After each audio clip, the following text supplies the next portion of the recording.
Gente, que bom voltar aqui no Projeto Valoração depois de não sei quanto tempo. A primeira vez eu compartilhei, acho que sobre dons e ministérios. E agora aqui com a minha esposa, Melissa, para compartilhar sobre pastoreio e liderança. E para começar, eu separei aqui um texto de Atos, capítulo 14, do 21 ao 23. E a reflexão que eu quero fazer aqui nessa noite, eu organizei ela em 7 pontos, tá? Mas eu vou passar pelos 7 rapidamente, para não tomar muito tempo, tá? Agora são 8h21. E o primeiro ponto é o seguinte: os 4 níveis da obra de Deus em uma localidade. E o texto é Atos capítulo 14, do 21 ao 23. Eu vou ler aqui. Então, a reflexão que eu gostaria de fazer hoje, eu organizei em 7 pontos, tá? O primeiro ponto é os 4 níveis da obra de Deus em uma localidade. E o texto para esse primeiro ponto é Atos capítulo 14, do 21 ao 23. Eu vou ler aqui. Diz o seguinte: e tendo anunciado o evangelho naquela cidade, esse é o primeiro nível da obra de Deus em uma cidade. E feito muitos discípulos, esse é o segundo nível da obra de Deus em uma localidade. Voltaram para Listra, Icônio e Antioquia, fortalecendo a alma dos discípulos, esse é o terceiro nível da obra de Deus em uma localidade. A permanecer firmes na fé e mostrando que, através de muitas tribulações, nos importa entrar no reino de Deus. E promovendo-lhes em cada igreja a eleição de presbíteros. Esse é o quarto nível da obra de Deus em uma localidade. Então, gente, olha só, nesse primeiro ponto da reflexão dessa noite, o primeiro ponto é os 4 níveis de Deus, da obra de Deus em uma localidade. Quais são esses 4 níveis? Está em Atos capítulo 14, do 21 ao 23, que eu acabei de ler. Os 4 níveis são proclamar o evangelho naquela cidade. O segundo nível da obra de Deus em uma localidade é fazer discípulos naquela localidade. O terceiro nível é fortalecer esses discípulos que foram feitos nessa localidade. E o quarto nível da obra de Deus é constituir os presbíteros daquela localidade. Esses são os 4 níveis da obra de Deus em uma cidade. Então, meus irmãos, a obra de Deus em uma localidade, ela começa desse jeito, nesses 4 níveis, gradativamente, começando pelo primeiro. Então, a obra de Deus em uma localidade, ela começa com a proclamação do evangelho naquela cidade. Só que esse é o primeiro nível. Aí, essa obra tem que avançar para o segundo nível, não pode só ficar na proclamação do evangelho. Tem que passar para o segundo nível. Qual que é o segundo nível? Fazer discípulos naquela cidade. Por quê? Porque é possível pregar o evangelho na cidade inteira sem fazer nenhum discípulo sequer. Porque pregar o evangelho é uma coisa, fazer discípulo é outra. Mas é verdade que é impossível fazer discípulos sem pregar o evangelho. Mas é possível pregar o evangelho sem fazer discípulos. Por quê? Qual é a diferença? A diferença é a seguinte: para você fazer discípulo, você precisa batizar essas pessoas que você pregou. E depois cuidar dessas pessoas que você pregou. Então, vai além de pregar o evangelho a toda criatura. Então, o primeiro nível da obra de Deus em uma cidade, por exemplo, tem uma cidade que não tem nenhum discípulo, ou tem poucos discípulos, tem uma família só, ou tem alguns discípulos, ou tem um grupo pequeno. Como que a obra de Deus vai crescer nessa localidade? Passando por esses 4 níveis. O primeiro é proclamar o evangelho naquela cidade. Então, esses discípulos que estão nessa cidade, sejam poucos, seja uma família, ou que nem morem nessa cidade, só estão passando por ela, o que eles têm que fazer? Pregar o evangelho nessa cidade, com o objetivo de avançar para o segundo nível da obra de Deus nessa localidade, que é o quê? Fazer discípulos. Por isso que no versículo 21 fala, tendo anunciado o evangelho naquela cidade, esse é o primeiro nível. Aí logo em seguida ele fala do segundo nível, e feito muitos discípulos. Então você vê que aqui ele já avançou nos 2 níveis, ele pregou o evangelho e fez discípulos naquela cidade. Amém, gente?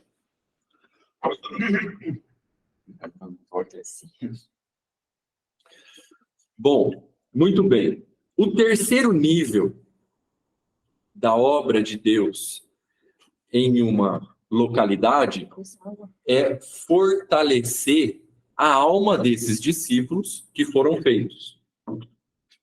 Tá? Por quê?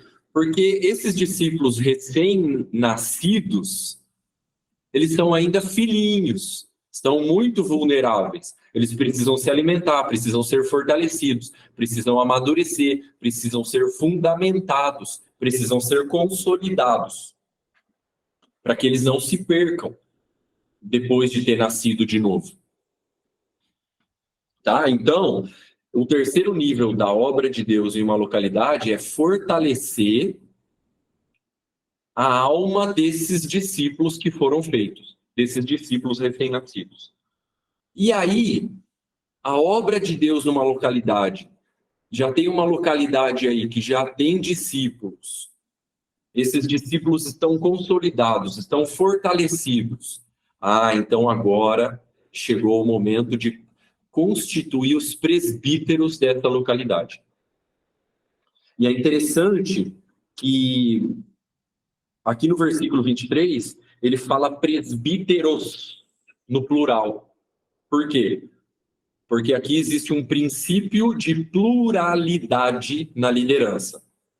Por quê? Porque a liderança não pode ser concentrada em um homem só. Precisa ter pluralidade. Para ter pluralidade, precisa ter no mínimo 2 presbíteros, no caso aqui, que é o que a gente está falando. Tá? Então, só que não é somente a pluralidade numérica. Também tem que ter a pluralidade de dons. Quais? Os de Efésios 4:11. Quais são os dons ministeriais de Efésios 4:11? Apóstolos, profetas, evangelistas, pastores e mestres. Então, assim, a glória da segunda casa, o ideal, o sonho seria o quê? Uma localidade com 5 presbíteros. Aí temos pluralidade numérica, mas que esses 5 presbíteros, o ideal fosse que cada um tivesse um dom ministerial diferente. Um homem apostólico, um profético, um evangelístico, um pastoral e um docente. Imagina que bomba. Tá? Mas não é sempre assim que acontece. A gente vai numa localidade, cavoca, às vezes sai um presbítero dali só. Né? Então, assim, é difícil, tá, chegar nisso daí, mas é possível, porque está na palavra. Tá? Então, aqui nós temos o primeiro ponto aqui da minha reflexão nessa noite. Qual é o primeiro ponto? Os 4 níveis da obra de Deus em uma localidade. Quais são os 4 níveis? Primeiro, proclamar o evangelho na cidade. Segundo, fazer discípulos na cidade. Terceiro, fortalecer os discípulos daquela cidade. Quarto, constituir os presbíteros daquela cidade. Tá? Quem vai constituir aqueles presbíteros? O ministério apostólico vai experimentar essas pessoas primeiro, para ver se preenche os requisitos de 1 Timóteo capítulo 3, do 1 ao 7, e aí sim vai receber imposição de mãos para ser constituído presbítero. Isso aconteceu aqui na nossa localidade de Agudos. Tá? Nós começamos com um grupo pequeno, nós éramos em 9 pessoas sentados na sala da casa de um irmão, aqui em Agudos.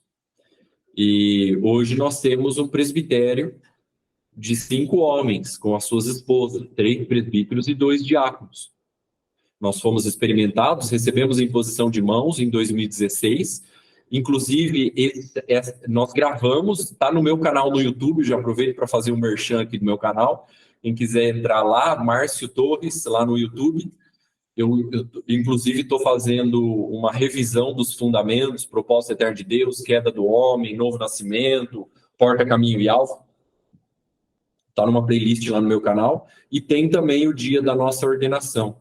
Lá o Dani Souza e o John Gotti estiveram com a gente aqui, nesse dia, tá? Ponto número 2 da nossa reflexão aqui de 7 pontos. Aí no final a gente abre para as perguntas. Ponto número 2. Qual é o ponto número 2 dessa reflexão aqui dessa noite? Que tem 7 pontos. O ponto número 2 é os requisitos de um presbítero. Quais são os requisitos de um presbítero? Aonde está isso? 1 Timóteo, capítulo 3, do 1 até o 7. Eu não vou ler aqui, mas eu vou deixar de tarefa para vocês, tá? Pode deixar a tarefa de casa? Maravilha. Então fica aí de tarefa a leitura de 1 Timóteo, capítulo 3, do 1 ao 7, os requisitos de um presbítero. E é interessante, gente, que dentro desses requisitos todos que tem lá, no versículo 1, o primeiro requisito, sabe qual é? Almejar. Que diz assim, ó, aquele que aspira, em outras versões diz, almeja o episcopado, boa obra almeja. Então é importante o discípulo almejar isso? É importante almejar isso. O que significa almejar? Significa se esticar para alcançar. Então, por exemplo, você visita uma localidade onde tem um grupo de discípulos pequeno, e aí você convive um pouco com aqueles irmãos, logo você já nota quem que está almejando e quem que não está. Quem que está se esticando e quem que está assim, ó, indiferente, alheio, frio, não se envolve. E a palavra fala aqui, aquele que aspira ao episcopado, boa obra aspira. E é interessante essa palavra que ele usa aqui, obra, boa obra aspira. Por que obra? O que é obra? É isso aqui, ó. Trabalho duro, meu irmão. Por quê? Porque tem gente que quer os benefícios de um presbítero, mas não quer as responsabilidades de um presbítero. Está almejando errado. Tá? Então, meu irmão, quem aspira a ser presbítero está aspirando o trabalho duro. Tá? A gente estava contando para os irmãos que aqui o meu ritmo da Melissa aqui é forte, com reunião todas as noites. No sábado tem reunião de manhã, tarde à noite. Quantos almoços a gente já sacrificou? Ficou sem comer, chega às 11h30 da noite em casa. Sacrificamos, às vezes, até o nosso tempo juntos, que a gente definiu um dia da semana como uma oração, uma orientação pastoral, né, que a gente recebeu, mas às vezes a gente sacrifica até isso aí. Mas ela está falando aqui, ó, mas isso não é correto. E não é mesmo. Tá? Não deve sacrificar, nós não devemos sacrificar o nosso tempo juntos. Não, mas não estou falando que não é correto se sacrificar, como no geral da pessoa, da nossa vida. Não estou falando isso de maneira nenhuma. Estou falando que é importante para o casal, seja pastoral ou não, um relacionamento, né? Tirar um tempo para o casal. Faz parte, né, do presbitério. Falando isso, não estou falando que... Né?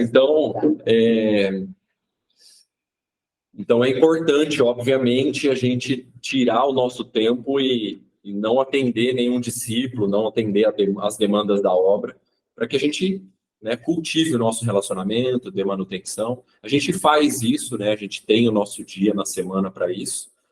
Tem semana que não dá, tá apertado, a gente sacrifica, muda para um outro dia o nosso tempo, enfim. Mas a gente tem seguido isso daí porque eu preciso, ela precisa, o nosso relacionamento precisa disso, e para que a gente não edifique o reino de Deus sobre as ruínas do nosso lar. Né? A gente não pode edificar o reino de Deus sobre as ruínas do nosso lar. 1 Timóteo 5,8 diz: aquele que não cuida dos seus, e principalmente da própria casa, tem negado a fé e é pior do que o descrente. Então, se eu pegar minha Bíblia, jogar no chão e pisar em cima dela, eu não estou negando a fé. Mas se eu não cuidar da minha casa, eu estou negando a fé. Então, é importante equilibrar isso daí. Tá? Mas, almejar o episcopado, está almejando um trabalho duro, que vai requerer sacrifícios. Momentos que você está cansado, momentos que você está com fome, momentos que você não está afim, momentos que você está doente. E aí a missão chama. Tá? Então, é trabalho duro. Tá? Claro. E eu vou falar assim para as meninas. Cuidado com o que você pede ao Senhor, porque Ele dá. É isso, né? Nós devemos. Não, estou brincando. Mas é importante também quando a gente ora e pede ao Senhor, né? Um homem de Deus e tal. Mas é importante orar bastante. Minha irmã, se você está pedindo aí um presbítero para casar, você vai entrar na demanda dele, no ritmo e no trabalho duro. Bênção, meus irmãos. Então é importante almejar, tá? Ele está almejando, saiba que está almejando um trabalho duro. Aí, o que mais que nós temos de requisitos ali? Nós temos requisitos de caráter ali, que é um nível alto, tá?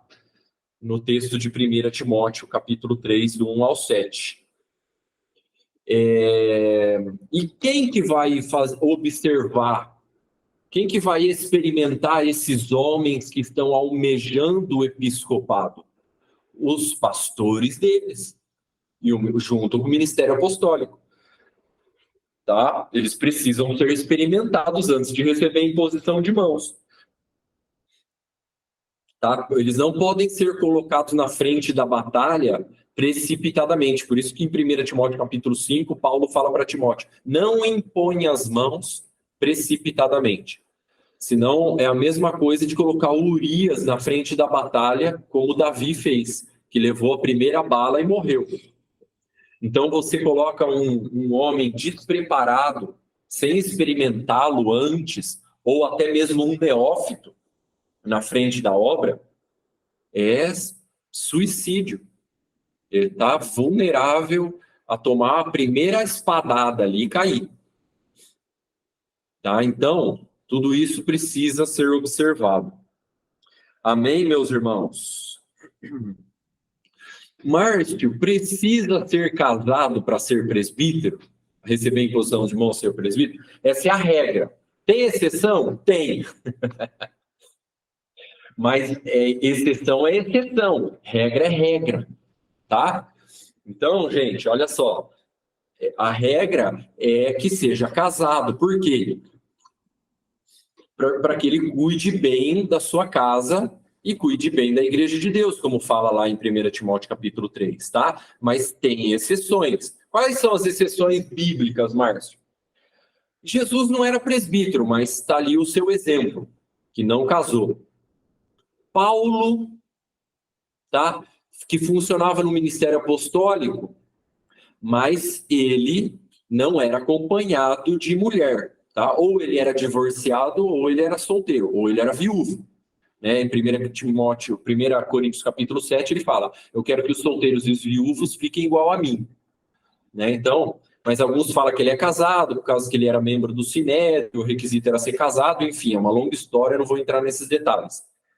Tá? Mas nós temos o exemplo de Timóteo também, tá? Que inclusive estava responsável pelo presbitério de Éfeso, sendo um jovem solteiro, e Paulo disse para ele não desprezar a sua mocidade, mas ser exemplo dos fiéis, tá? Então nós temos essas exceções bíblicas aí. Marco, e com você, como foi? Eu fui ordenado presbítero solteiro, em 2016, tá? E nós casamos no ano passado. Obviamente que foi o primeiro casamento nosso, tá? É que a gente casou meio tarde mesmo, tá? Mas foi o tempo de Deus. Mas eu fui essa exceção aí, tá? E aí, Márcio, como foi a experiência? Teve algum tipo de resistência pelo fato de alguns teve, mas não foi muito complicado furar essa barreira, né? Com jeitinho, com sabedoria, com firmeza, com fé, com virilidade, com integridade, com caráter, você vai furando essa barreira aí. Tá? Então, tá aí os requisitos de um presbítero. Deixa eu avançar aqui para eu não ficar muito tempo em um ponto só. 3. Ponto número 3. As funções de um presbítero.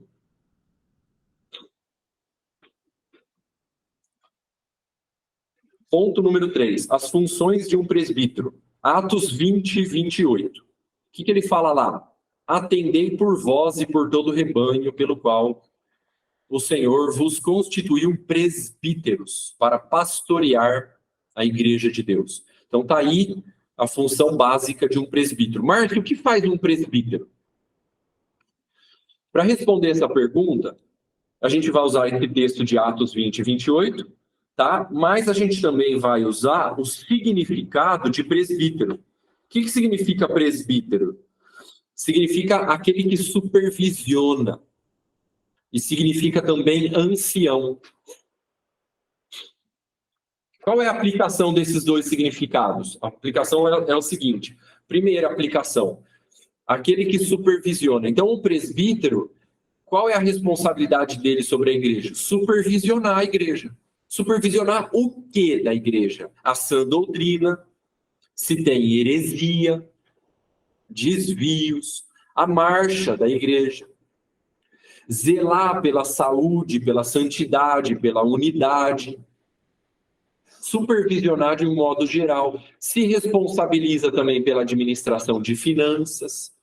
Inclusive, esse é um capítulo do meu livro, tá? Aproveitando aqui para fazer um merchan do meu livro aqui também. Se você ainda não pediu, peça ao seu.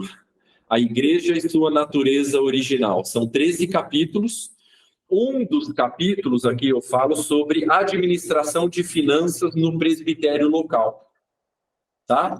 São 13 capítulos, ó. A porta, caminho e alvo, o arrependimento e fé, o evangelho, Jesus Cristo é o Senhor, religioso ou discípulo, a parábola do semeador, a natureza original da igreja, discipulado e igreja nas casas, Atos 2:42, a ceia do Senhor, o cântico dos cânticos, princípio de autoridade e submissão, administração de finanças no presbitério local e o matrimônio indissolúvel. Tá? Esses são os capítulos do meu livro. Quem quiser, manda uma mensagem para mim que eu boto no correio para você. Tá? Então, o presbítero também, como um supervisor da obra, se responsabiliza pela boa administração de finanças da igreja local. Tá? Mas e os diáconos? Eu não vou entrar nos diáconos hoje, senão eu vou demorar muito aqui. Tá? O que mais que aquele significado lá de presbítero? Ancião. O que significa ancião, Márcio? O mais velho, mas não necessariamente de idade cronológica, mas o mais maduro na fé. Porque idade cronológica não é nenhuma garantia de maturidade espiritual e nem emocional. Tá? Então, presbítero, ele também significa mais velho, ancião, mas isso diz respeito à sua estatura espiritual. Ele não pode ser um neófito. Ele tem que ser maduro para quê? Para oferecer exemplo na sua vida, oferecer exemplo. Tá? Então, aí nós já temos aí funções de um presbítero. O que faz um presbítero? Ele deve supervisionar a obra de Deus naquela localidade. A sã doutrina, a unidade, a santidade, o ensino, tá? A administração de finanças, a saúde das ovelhas, tá? E também, uma das funções do presbítero, sabe qual é? Ser exemplo. Só pelo fato dele ser exemplo, ele já está exercendo sua função de presbítero. Tá? Porque o significado de presbítero é supervisor e ancião. Só que esse ancião, como eu disse, é estatura espiritual. E aí, nós vamos, então, também usar esse texto de Atos 20 e 28, que ele fala lá assim: atendei por vós e por todo o rebanho, que o Espírito Santo vos constituiu presbíteros. Então, o que mais que nós aprendemos aí da função de um presbítero? Atender por vós. Vós quem? Presbíteros. Como assim atender pelos presbíteros? Os presbíteros precisam se pastorear entre si. Atender por eles. E depois pelo rebanho. Então, por exemplo, aqui em Agudos, nós toda segunda-feira à noite nós temos reunião do presbitério. Hoje, inclusive, nós temos reunião do presbitério e eu faltei. Nós faltamos da reunião do presbitério hoje para estar aqui com vocês. Pedi liberação lá para meus companheiros e nós estamos aqui. Tá? Então, toda segunda-feira nós temos a nossa reunião de presbitério. A primeira segunda-feira do mês, as esposas participam e as outras é só os homens.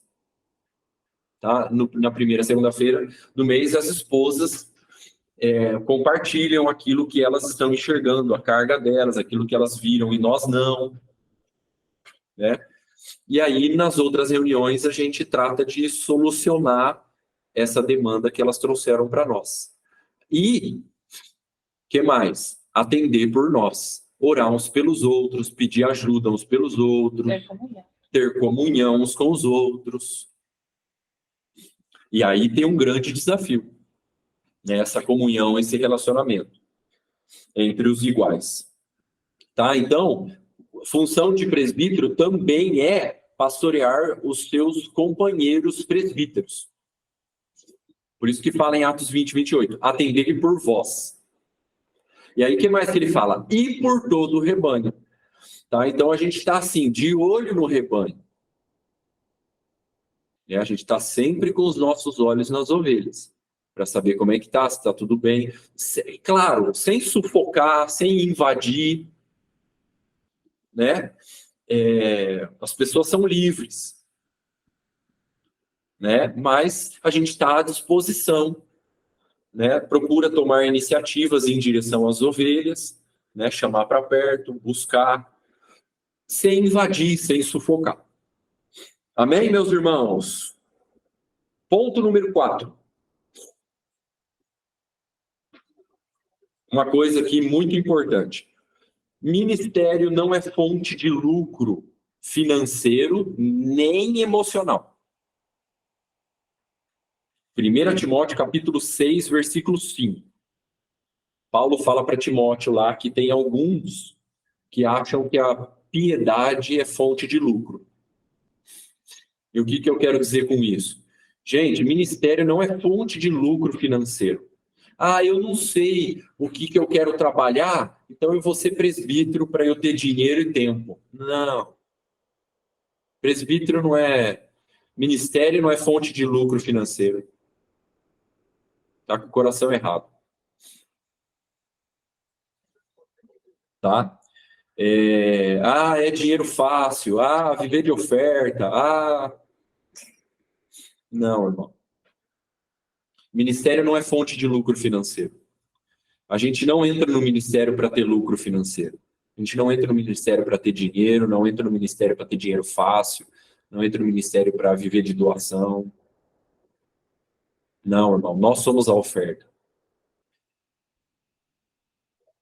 A minha vida é a oferta, a minha família é a oferta. E muitas vezes, além de ofertar nossa vida, nosso tempo, nossa energia, nosso coração, até o nosso dinheiro a gente oferta para cuidar do rebanho. Tá? Então, é muito mais relacionado a dar do que receber. Muito mais. Muito mais dar do que receber. Tá? Então, assim, presbítero, ele precisa estar pronto para morrer para que os outros possam viver. Perder para que os outros possam ganhar. Aliás, é sensacional a explicação de Jesus em João capítulo 12 para o grão de trigo, né? Porque em Gênesis, Deus fala assim, não é bom que o homem viva só, mas eu far-lhe uma auxiliadora que seja idônea. Em João 12, Jesus fala assim, ó, o grão de trigo que cair na terra não morrer, fica ele só. Então, ficar só é uma palavra em comum entre esses dois versículos, de Gênesis e de João 12. Mas em Gênesis ele não diz assim, ó, não é bom que o homem fique solteiro. Ele fala, não é bom que o homem fique só. Ele não está falando, não é bom que o homem fique solteiro. Por quê? Porque tem muito casado que se sente só. E tem muito solteiro que não está só. Por quê? Porque o que resolve o problema de ficar só não é casar, é morrer. Como Jesus explica em João 12. O grão de trigo que cai na terra, se ele morrer, ele não fica só. Mas se ele morrer, ele dá muito fruto. Por quê? Porque tem casado que ele não quer morrer para os seus caprichos, para suas manias, para suas exigências, para sua justiça própria. E aí o que ele faz? Ele acaba ficando só, mesmo morando debaixo do mesmo teto com o seu cônjuge. E tem solteiro que morre para si mesmo e frutifica nos seus relacionamentos. Por isso que Jesus morreu como unigênito na sexta-feira. Vamos aceitar aqui o calendário da sexta e ressuscitou no domingo, né? Jesus morreu na sexta como unigênito e ressuscitou no domingo como primogênito entre muitos irmãos. Porque para você frutificar, você precisa morrer. Morrer para si mesmo, para suas exigências, para suas manias, para sua justiça própria, para os seus caprichos. E aí, se o casado não está disposto a morrer para si mesmo, para o seu orgulho, ele fica só, mesmo morando com o cônjuge debaixo do mesmo teto. Presbítero também. Presbítero precisa estar pronto para morrer, para que os outros possam ganhar. Perder para que os outros possam viver. Presbítero assume a culpa que não é dele, para que o outro ressuscite.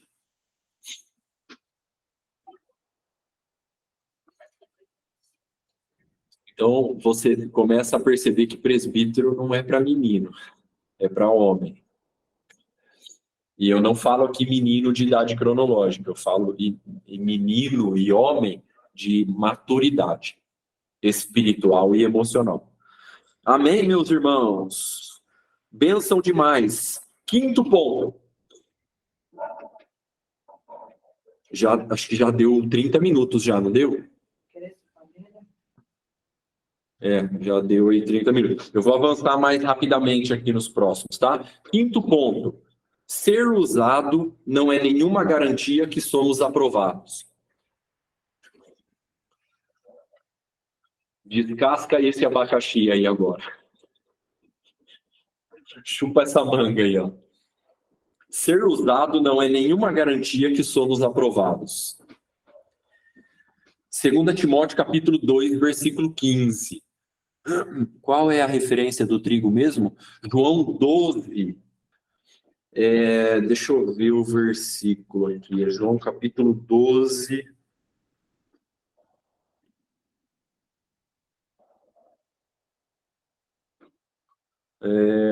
Deixa eu ver se eu acho aqui o versículo agora. Espera aí. O do trigo é João capítulo 12.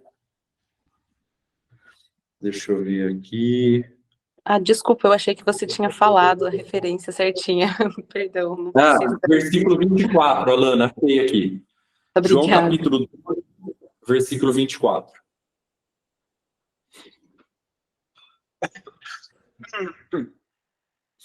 Tá? Então, o quinto ponto. Ser usado não é nenhuma garantia que somos aprovados. Texto, 2 Timóteo capítulo 2, versículo 15.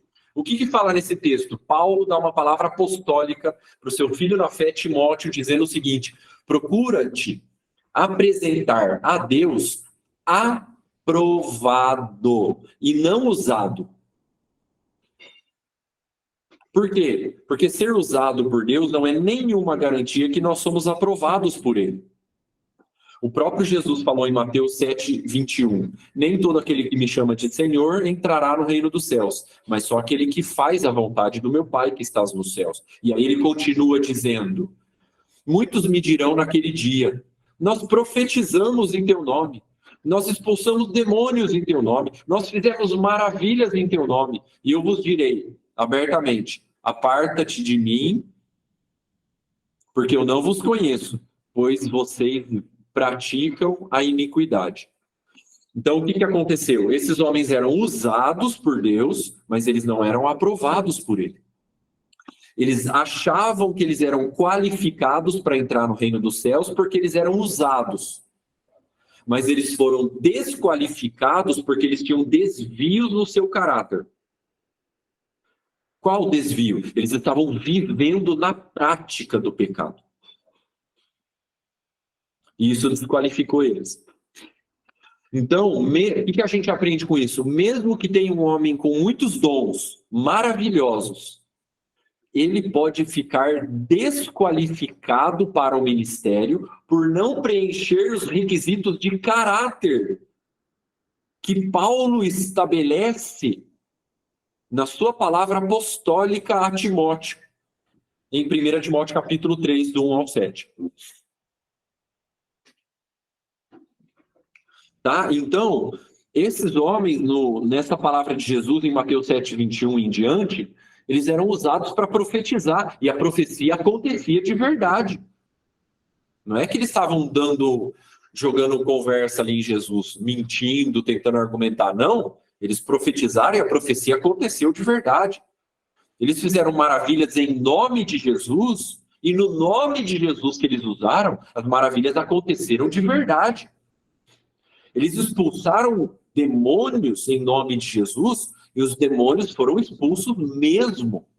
Aconteceu de verdade. Eles realmente foram usados, mas eles não eram aprovados. Porque ser usado por Deus não é nenhuma garantia que nós somos aprovados. Por quê? Porque Deus dá o dom e ele não pega de volta. Como fala em Romanos 11. Os dons e a vocação de Deus são irrevogáveis. O que é irrevogável? Que ele dá e não pega de volta. Não é põe casaco e tira casaco. Então Deus dá o dom e ele não pega de volta. E isso ilude. Por que ilude? Porque o cara tá lá praticando o pecado, mas ele sobe no púlpito, ele vai numa reunião, ele chega perto de algumas pessoas, os dons fluem de dentro dele. E ele fica iludido. Ah, se os dons estão fluindo de dentro de mim, é porque eu estou aprovado por Deus, e ele se sente aprovado porque os dons estão sempre fluindo, mesmo que ele viva na prática de pecado. Não. Negativo. Negativo. Tem que ter caráter. Tem que ter caráter. Então, O dom, ele te leva aonde, como eu comentei na última reunião que eu estive aqui com vocês, né, no projeto Valoração. O dom, ele te leva a lugares que o caráter jamais te levaria. Mas o caráter, ele dá respaldo para você ir lá longe com o seu dom.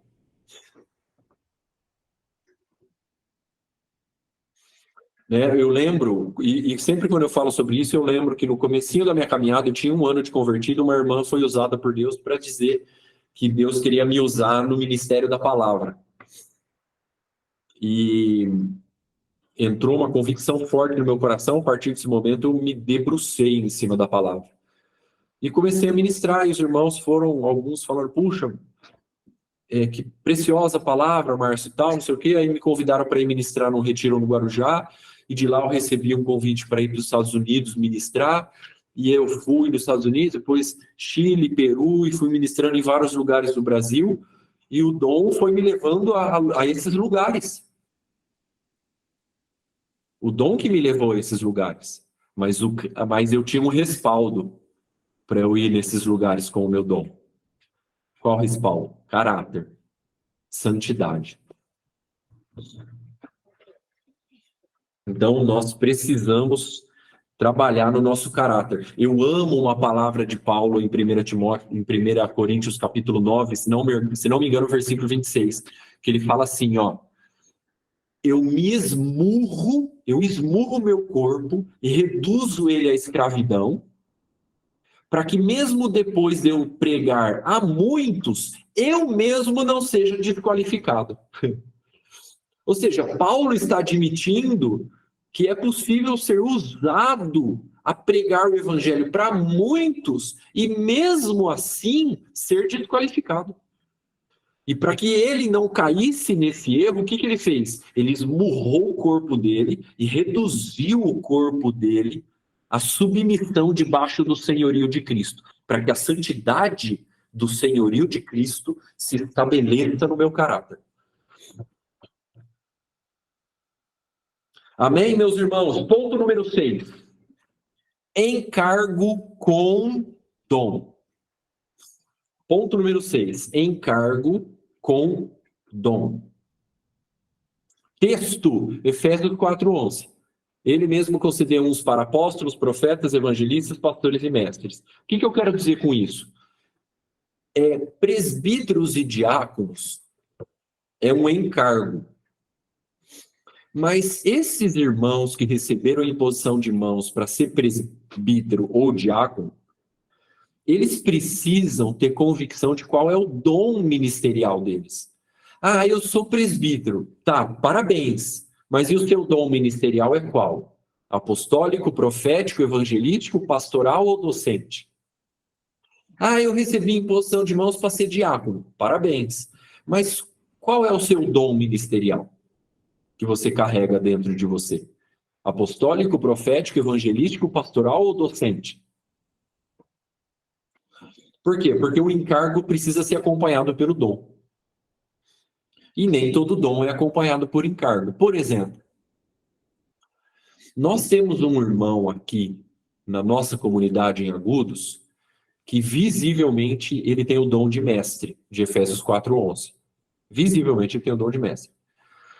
Mas ele não recebeu imposição de mãos para ser presbítero e nem diácono. E nós já abrimos o púlpito para ele ministrar no nosso meio aqui, de domingo. Tá? Claramente ele tem um dom de mestre, mas ele não recebeu. O Alessandro também, eu vejo isso no Alessandro. O Alessandro tem muita facilidade com a palavra, com o ensino. Visivelmente eu vejo esse dom de mestre nele. Ele não recebeu imposição de mãos para ser presbítero nem diácono. Ainda. Estou brincando. Não sabemos o que vai acontecer, né? Então, alguém no meio da igreja pode ter um dom apostólico, profético, evangelístico, pastoral ou docente e não ter recebido imposição de mãos. Mas aquele que recebeu imposição de mãos para ser presbítero ou diácono, necessariamente, esse presbítero ou diácono, ele tem que já ter identificado qual é o seu dom ministerial de Efésios 4:11. Porque vai ser a sua especialidade. Ele é presbítero, ele vai servir, ele vai retordenar a igreja com o dom de Efésios 4:11. Por exemplo, nós temos um diácono aqui que ele tem o dom de evangelista.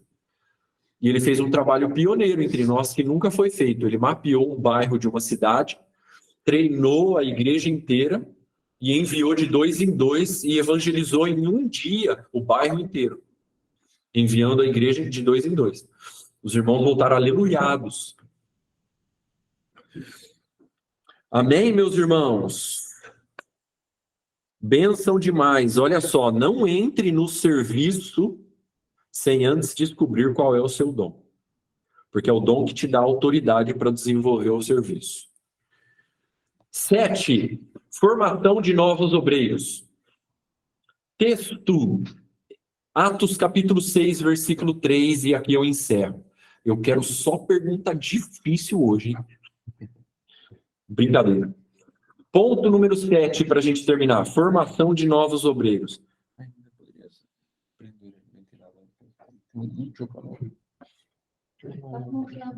Hã? Um pouquinho.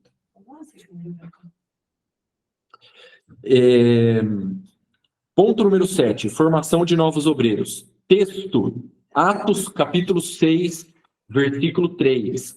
O que diz em Atos, capítulo 6, versículo 3? Diz o seguinte: mas, irmãos, escolhei dentre vós 7 homens de boa reputação, cheios do Espírito Santo e de sabedoria, os quais encarregaremos deste serviço. E apresentaram eles perante os apóstolos, e estes, orando, lhes impuseram as mãos. Então, o que nós vemos aqui? A formação de novos obreiros. Meus irmãos, olha só. A formação de novos obreiros é uma atividade da igreja tão comum quanto a ceia, os grupos caseiros, o evangelismo, o batismo, o louvor. Tá? Então, a formação de novos obreiros deve acontecer em uma localidade. E você sabe de onde que vai surgir os novos obreiros na sua cidade? Está escrito aqui no versículo 3, ó. Dentre vocês. Aí na sua igreja local, no seio da igreja local é que vai nascer os novos obreiros. Por isso, meu irmão, crie raízes aí, sirva aí, faça discípulos aí. Almeje boa obra aí. A não ser que você tenha uma palavra muito específica para você ir para uma localidade. Mas, meu irmão, dentre vós, é aí no meio de você, no meio da sua igreja local. Não vai ser importado de outro país. É aí, no meio da igreja local, aí, ó, que vai nascer os novos obreiros. Homens dons, cheios do Espírito Santo, com bom testemunho, com caráter, com dons. Em nome de Jesus, eu quero profetizar aqui em cada localidade representada aqui nessa reunião, que novos obreiros se levantarão. Homens e mulheres cheios do Espírito Santo, de dons, com caráter, com unção.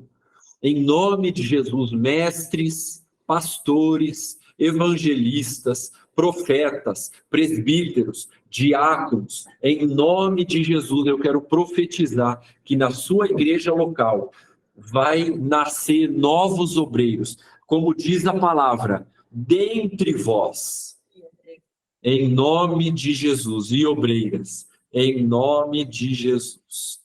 Amém. Glória a Deus, meus irmãos, bênção demais. Espero não ter passado muito aí do tempo e espero também ter conseguido dar aqui uma contribuição, eu e a Melissa, com o tema, que é fascinante, ocupa muito o meu coração.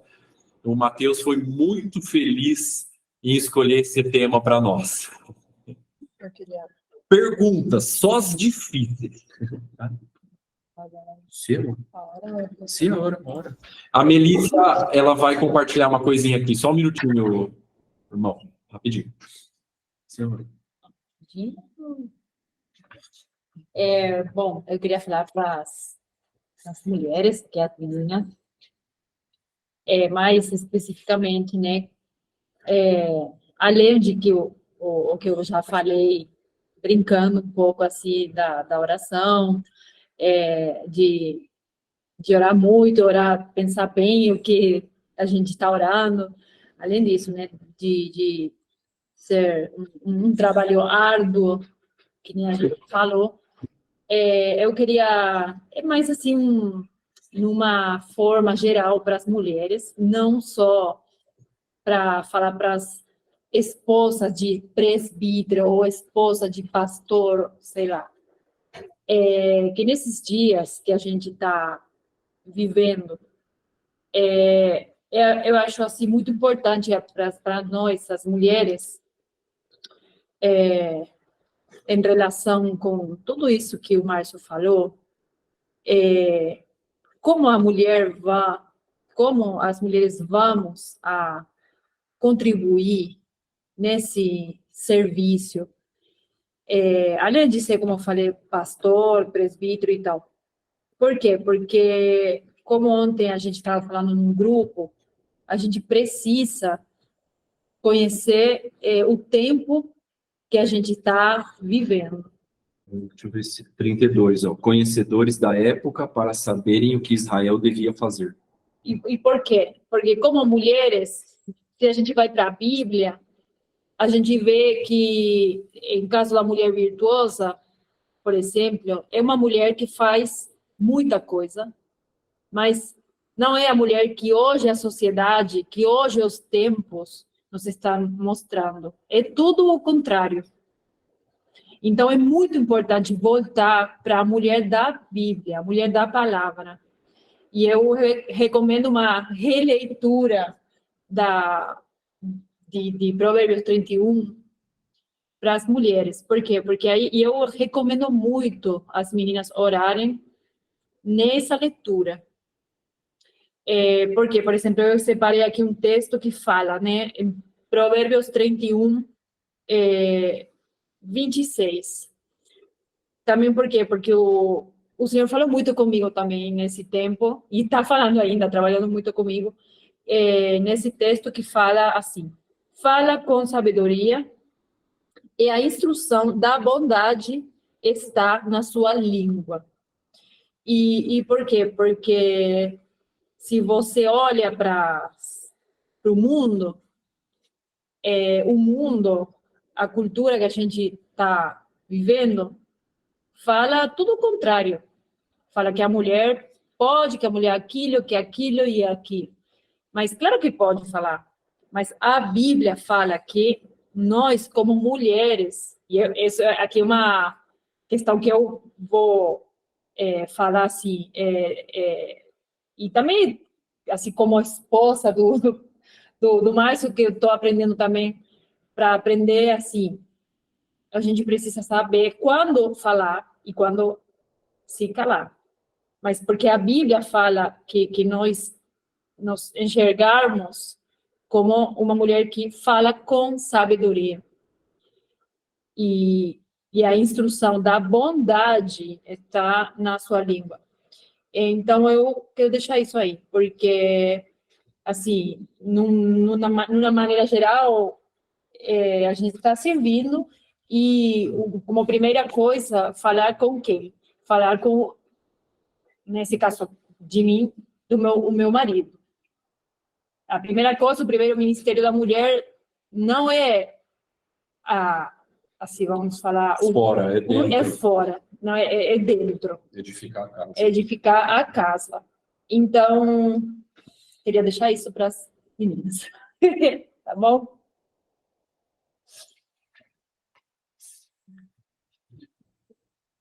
Benção, meus irmãos. Alguém tinha levantado a mão aí, vai. Manda bala nas perguntas.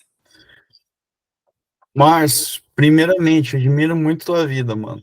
Opa! Segundamente, vamos começar com as perguntas, que eu gosto de perguntas difíceis. qual que foi o maior desafio que você teve com o pastoreio da primeira vez que você assumiu? E agora, qual que está sendo o maior desafio diante desse cenário que você está pegando já na fase casado e tal, e cuidando de várias comunidades, né? Outro ponto, dentro do presbitério, qual que você acha que é a qualidade mais importante a ser desenvolvida?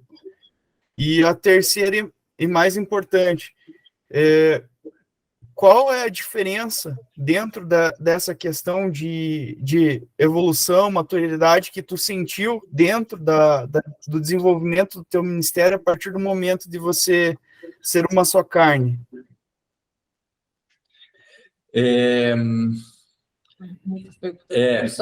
Vamos tentar responder aqui. Eu acho que no começo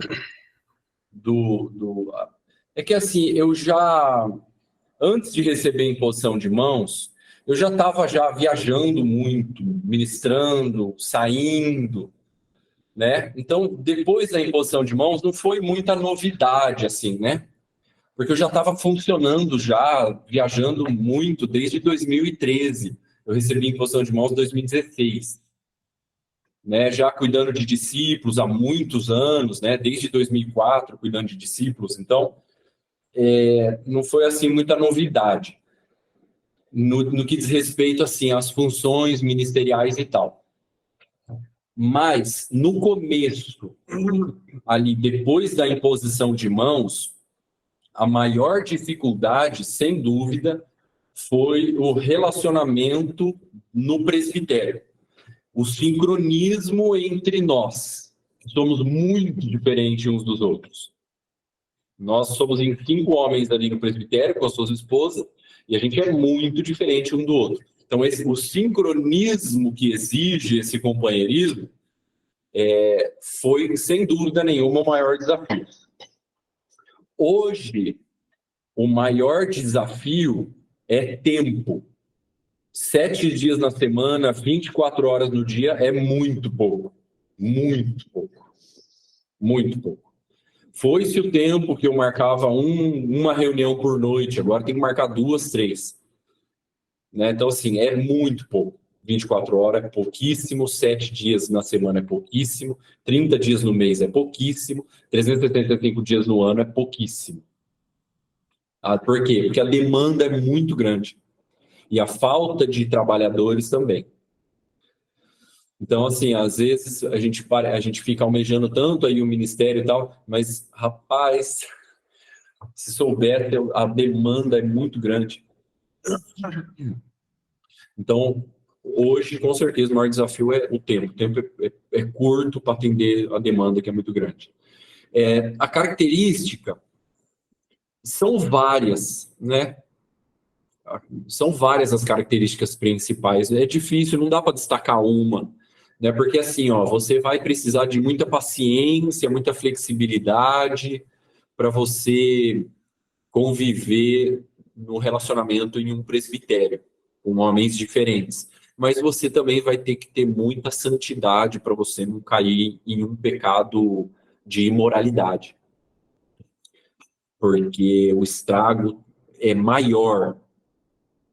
Eu acho que o estrago é maior. Tá? Nesses últimos anos aí, algumas viagens que eu fiz aqui pelo Brasil, foi assim, nesses últimos 2 anos aí, depois da pandemia para cá, 2022 e 2023, foram os anos que eu mais vi presbíteros caindo em pecado, traindo esposa. E o dano que causou foi muito grande, e eu vi tudo isso nas minhas viagens, assim, mexeu até com a minha personalidade. Foi difícil. Então, é difícil, não dá para destacar uma característica mais importante, assim, né? Tem que fazer a equação completa. Se eu destaco uma aqui, se eu coloco uma variável só, eu faço uma equação pela metade. Tem que fazer a equação completa. Tem que ter todas as variáveis. Aonde elas estão? 1 Timóteo capítulo 3, do 1 ao 7. Qual que era a outra pergunta mesmo? Qual que você acha que foi o teu período de março antes no presbitério sem uma esposa e agora no presbitério como uma esposa? O que você sente que você amadureceu durante esse tempo aí? Rapaz, funcionar no ministério solteiro te dá uma flexibilidade para viajar. Acho que esse eu diria que é a maior diferença. Por quê? Porque quando eu estava solteiro, eu estava rodando as nações aí. Eu lembro que em 2019, acho que eu fiz 2 viagens de mais de 30 dias que eu fiquei fora. Fiz 3 viagens internacionais em 2019, tudo ministrando, rodando o Brasil e tal. Então, tinha vez que eu cheguei num lugar assim, dormi, acordei e não sabia nem onde eu estava, deu um pane no meu cérebro. Mas assim, solteiro você tem essa flexibilidade, você roda, né, com essa, não é liberdade, né? Você roda sem a responsabilidade de cuidar de uma família, né? Sem a responsabilidade de cuidar de uma casa. Depois de casado, um atributo do meu caráter que foi provado quando eu casei foi a minha masculinidade bíblica, a minha virilidade. Por quê? Porque se eu, de fato, sou um homem, eu vou assumir com 100%, né, com todo o meu coração, aquilo que é já a prioridade mais importante do que o ministério, que é a família. Né? Se fosse um menino, ele não ia conseguir administrar isso daí, né? Então, eu acho que o atributo do meu caráter que foi mais provado depois que eu casei, e eu continuo funcionando no ministério agora com um potencial muito maior, porque tá eu e a Melissa. Né? O que eu percebi? Eu percebi que nós estamos entrando mais profundamente nas vidas, nas famílias, nas casas. Eu não estou conseguindo rodar as nações do jeito que eu rodava, mas solteiro eu não conseguia entrar tão a fundo nas famílias, nas casas e nas pessoas, nas vidas, tanto solteiro quanto casado, quanto agora como casado, onde está eu e a Melissa juntos. Eu vejo claramente essa diferença. E não tenho nenhum tipo de pesar, assim, eu rodava as nações, agora não. Nada, de jeito nenhum. Estou vivendo os melhores dias da minha vida com a minha esposa. Né? No meu relacionamento com ela, que eu estou pleno, completo e preenchido. O meu único arrependimento é de não ter casado com ela mais cedo. Eu perdi muito tempo. Então, assim, essas são as diferenças assim que eu vejo. Né? Dou graças ao Senhor pela oportunidade de ter rodado do jeito que eu rodei solteiro, né? Debaixo de muita santidade, debaixo de pastoreio, de envio. Né? Eu sempre era enviado. Mas agora teve essa mudança aí. Tem casais que também viajam. Depende das circunstâncias, se pode acomodar. Se pode. Agora, eu e a Melissa, a gente está viajando ao redor aqui, né? Focando nas frutas baixas, né? A gente está plantando uma igreja aqui em algumas cidades ao redor, né? E a gente visita essas localidades aqui, eu e ela e mais uma equipezinha assim que a gente tem. Mas a gente está viajando também, só que mais perto aqui, né? Por enquanto. Tinha alguma outra? Por enquanto. A gente não sabe o que Deus quer e pode fazer.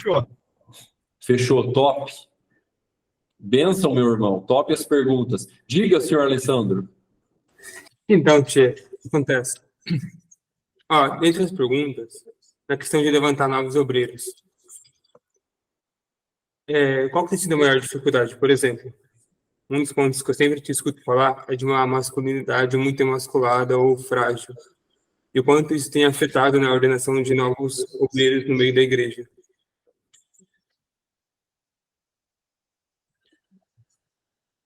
Eu entendi a sua colocação, eu só não entendi a pergunta ali, desculpa.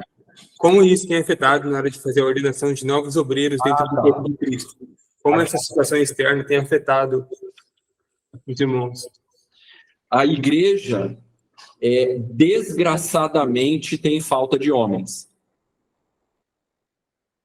E quando eu digo isso, eu digo de homens que tenham virilidade, poder de reação, homens posicionados, homens que sabem reagir como leão e reagir como cordeiro. Jesus, ele é o cordeiro e ele é leão. Então, tinha circunstâncias que ele reagia como um leão, tinha circunstâncias que ele reagia como cordeiro.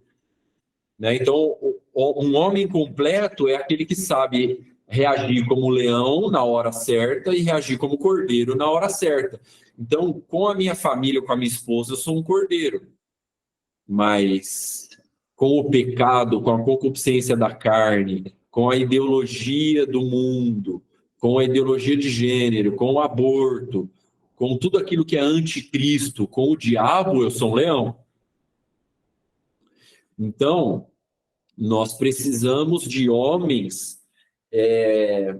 que tenha dons, mas que tenha masculinidade bíblica, virilidade, poder de reação. E isso falta.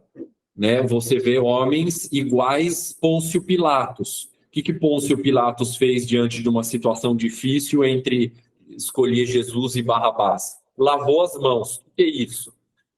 Eu não quero me envolver com isso. Não quero me ocupar com isso porque não é problema meu. E se omitiu. Igual Adão fez. Então, você vê homens omissos. Essa semana, inclusive, a gente escutava de um irmão dizendo que tinha uma discípula de Jesus na faculdade e o professor entrou no assunto de tolerância religiosa e essa irmã, na faculdade, ela falou assim: professor, com todo respeito, não estou te afrontando de maneira nenhuma, mas vocês falam que nós, cristãos, somos intolerantes. Mas vocês não conseguem notar que vocês são intolerantes conosco. Porque quando nós defendemos os valores cristãos da família, vocês falam que a gente é homofóbico, processam a gente. Tem um pastor que eu conheci aqui numa cidade aqui do lado, que ele foi processado em R$40 mil, porque na Marcha para Jesus ele proclamava em alta voz os valores da família, que Deus criou homem e mulher. Ele leu a Bíblia, numa cidade aqui do lado da minha. Numa Marcha para Jesus, ele leu a Bíblia. Deus criou homem e mulher. O movimento LGBT processou ele em R$40 mil. Pastor. E aí, o que aconteceu, na faculdade? Voltando naquela irmã que falou isso pro professor. Quando aquela irmã falou isso pro professor, olha, vocês não percebem que vocês são intolerantes com a gente. Porque quando a gente defende valores da família, vocês nos processam. Vocês falam que a gente é homofóbico. Então, vocês também são intolerantes. Quando ela falou isso, o professor disse assim: ô moça, você não está entendendo. Nós não só queremos destruir a família, mas nós odiamos vocês cristãos. E eu não falo isso de mim mesmo. Eu fui enviado. E eu só sou uma pecinha pequena desse quebra-cabeça. Você não tem ideia com o que você está mexendo. Quando o professor fala isso para essa discípula de Jesus na faculdade, a sala inteira, repleta de homens e mulheres. Sabe o que a sala inteira fez?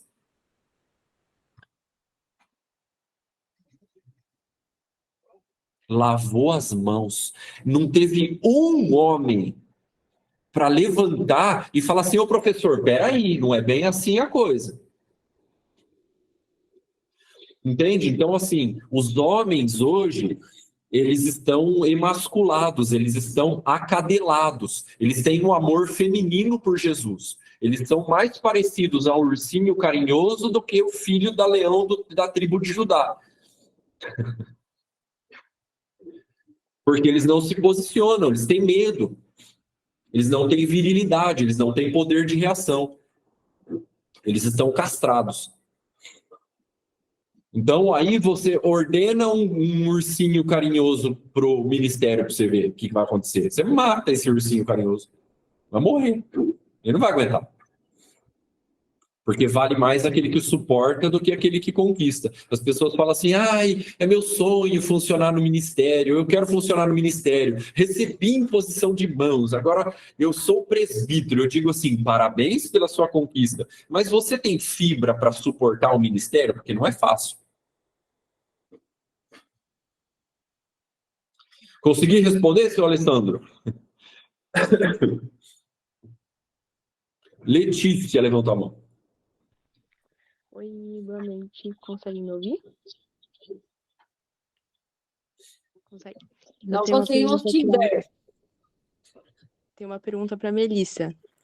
Como é que foi a experiência dela tendo casado com o Márcio já estando no presbitério? Tem alguns casais que eles são ordenados juntos, né?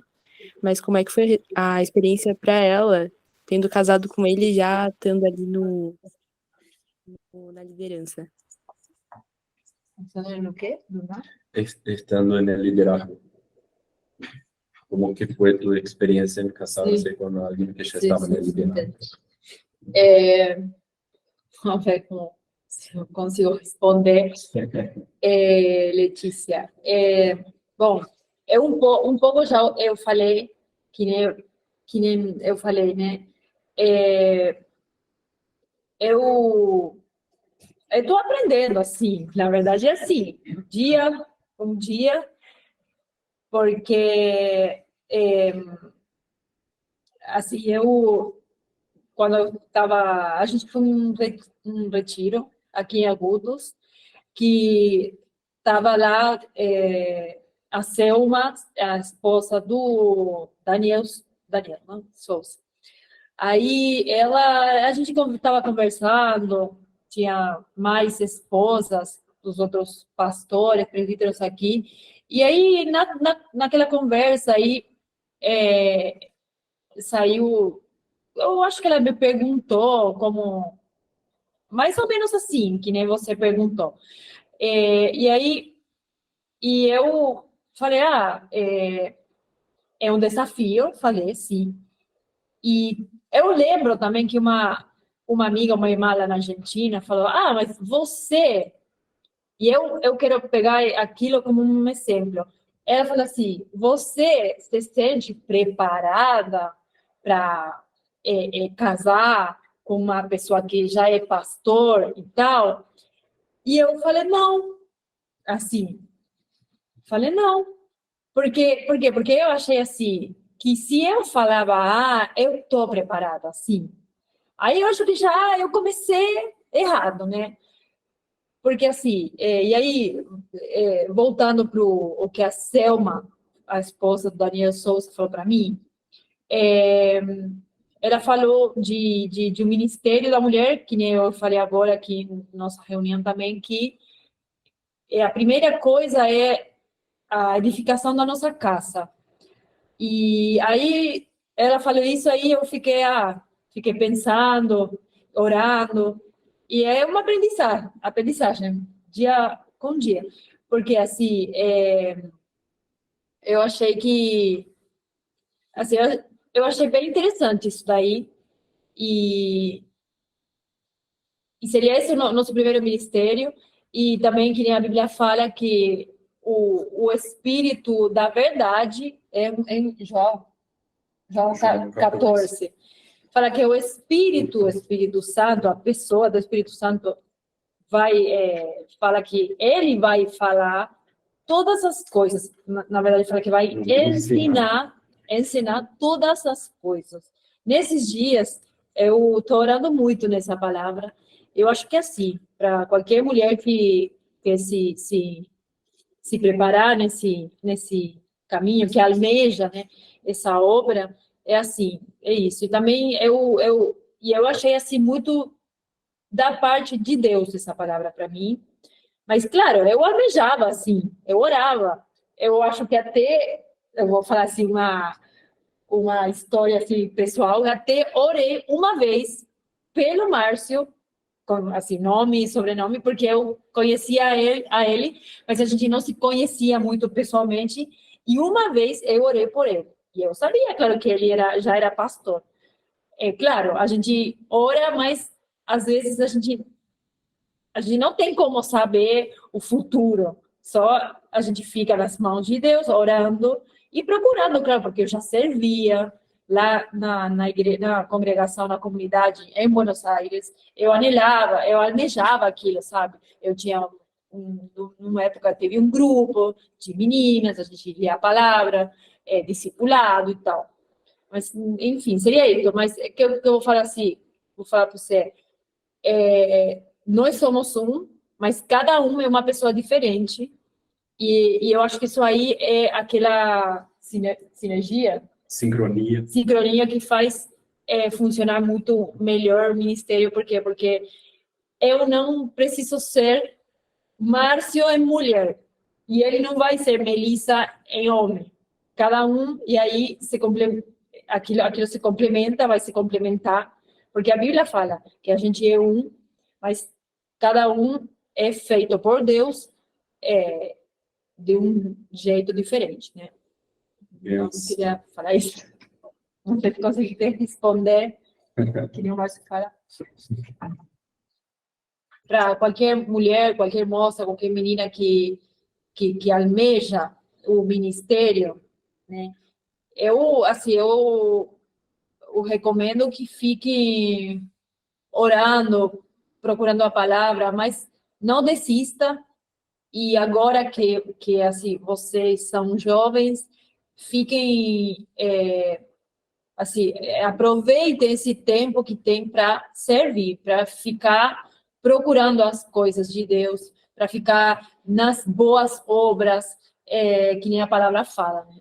Porque a palavra fala que a gente é feita para as boas obras, e também fala para as mulheres, que sejam mulheres de boas obras. Fala em Tito, a Bíblia fala em Tito. Porque assim, não desistam, porque tem tempo para tudo, e até para se preparar. Então, mulheres, fiquem orando. E acho que vai vir mais pergunta para você, ó, Amanda e Gabi, ó. Ô, louco!